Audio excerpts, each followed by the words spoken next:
Here's another one of those videos with questions that atheists supposedly can't answer. How did existence emerge out of no space and no time?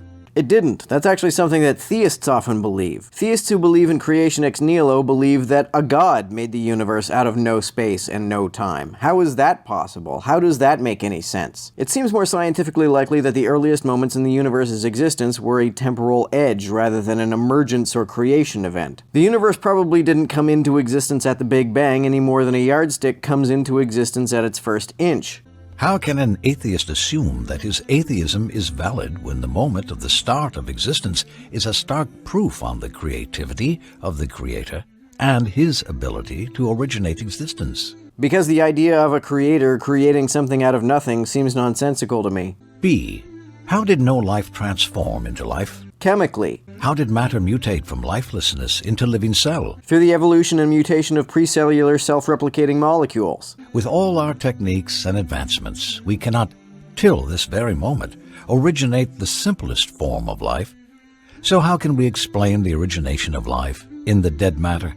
I don't think we know exactly what the chemical processes were, but we have a pretty good outline of how it happened. And given that life is made out of chemicals, we have no reason to believe that its existence and origin require anything other than chemicals. Wouldn't we have been at least able to originate a form of life that supersedes the one that originated in the dead matter by at least 1,000,000 times? No, not necessarily. The fact that biology is chemical in no way guarantees that we would have figured its origin out by now, or that we could recreate it or supersede it by at least 1,000,000 times, whatever that's even supposed to mean. C.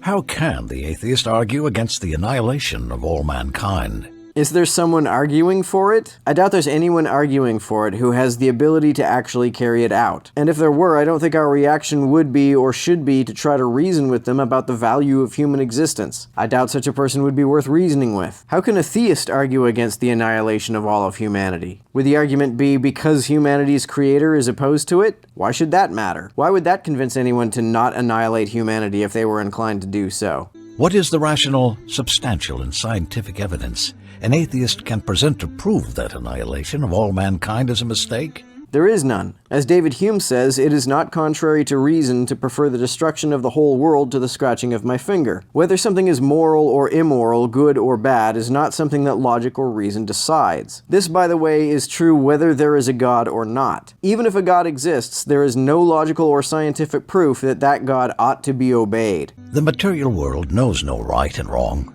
so annihilation of mankind must be equal to keeping them alive from their perspective. That doesn't follow. They aren't equal with respect to my subjective preferences. Logic and science can't demonstrate that I ought to prefer one over the other, but that doesn't mean that I don't prefer one over the other. D. Atheism assumes that human beings are just animals who came into existence after a long and slow sequence of evolution from meaner beings.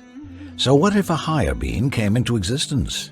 Will it have the right to put us all in cages and use us as lab rats? The Darwinist answer that we derive from matter is yes. No, biology doesn't decide what rights we do or do not have. Rights are decided by communities. If a community didn't want to grant the right to experiment on any living being, such a right would not exist. So, what's the purpose from protecting mankind or providing them with meaning or purpose when it comes to atheism? Insofar as we protect one another, we do so because we want to. I don't see any inherent purpose to humanity, but I also don't see any need for one. I don't think an externally imposed purpose is even necessarily desirable. Atheism here is unable to explain the reality of man. E. What if, according to evolution, we proved that one race is higher than the other? What do you mean by higher? Will the higher race be entitled to transform the lesser race into used matter? No, because evolution is not how we decide who is entitled to what. That's a sociological issue, not a biological one. As we do with the lesser insects or animals? Again, the Darwinist answer is yes. No, Darwinism doesn't even entitle us to use animals. Darwinism does not make prescriptions like this. Evolution describes how we got here. It makes no prescriptions about how we ought to proceed. This very argument is enough to obliterate atheism from any mind that utilizes common sense. That would be an impressive feat, given that it's a complete non sequitur. Since the only criteria to judge who is better than who is the criterion of God-fearingness, not by color or strength. How is that a criterion of judging who is better than whom? And if that's the only criterion, then Darwinism cannot, in fact, judge one race to be higher than another, if by higher you mean better in any sense. Darwinism is incapable of this whether there is a God or not. F. Atheists argue that morals are relative, meaning can be seen from more than one perspective. So, honesty can be better than betrayal, or betrayal can be better in some cases.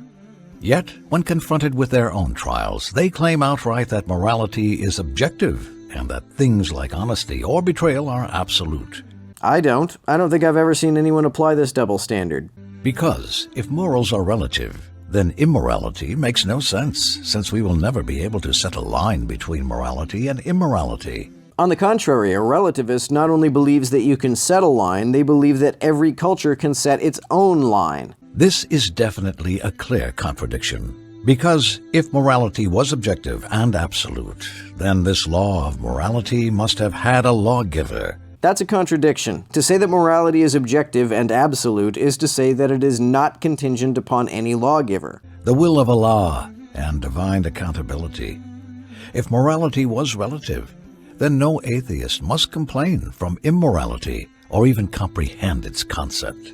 Sure we can. Not having an objective standard of morality doesn't mean you can't complain when someone doesn't meet one's subjective standards. G. How did the amazing constants of physics emerge? All of these constants entail very intricate differences that must never vary, even by the slightest or minutest fraction, or the whole universe would collapse. For instance, the cosmological constant is fine-tuned to 120 decibel places. And if it was 1 decibel more or less, the whole universe would collapse. This assumes that these constants are free to vary. Since we've never seen them vary, which is why we call them constants, what reason is there to infer that they can? This precision proves that accuracy of a great maker, noting that the constants are numerous in physics and all of them are intricately precise. H. How did the genome emerge within the living cells? It started with self-replicating molecules, which developed before the first cell did. A code must require a coder, and this genome designates what each cell will be used for. A code does not require a coder. A code is simply a pattern of information that results in other corresponding patterns. Why would that necessarily require any intelligent design? Doesn't this prove that there is a unique maker dictating very specific codes? No. I. Where did morality and values come from? When it comes to atheism, They emerge from neurology and culture. atheism sees the universe as a tumultuous sea of atoms I see it as a very ordered sea of atoms. that makes no sense and have no purpose, It has no purpose, but it makes plenty of sense. which was one of the driving motives to immorality and depravity. But since morality does exist, then atheism is invalid. If what you mean by morality is some standard that exists independent of human beings, then no, I see no reason to believe that it does exist. To sum up our argumentation against atheism, since there is light, then there has to be a source for this light.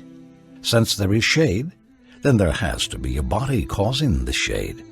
Since there are intricate objects starting from the quarks and ending with the galaxies, then there has to be an originator. Since there is a God, there must be a God creator. Oh wait, no, this same principle doesn't apply to God for some reason.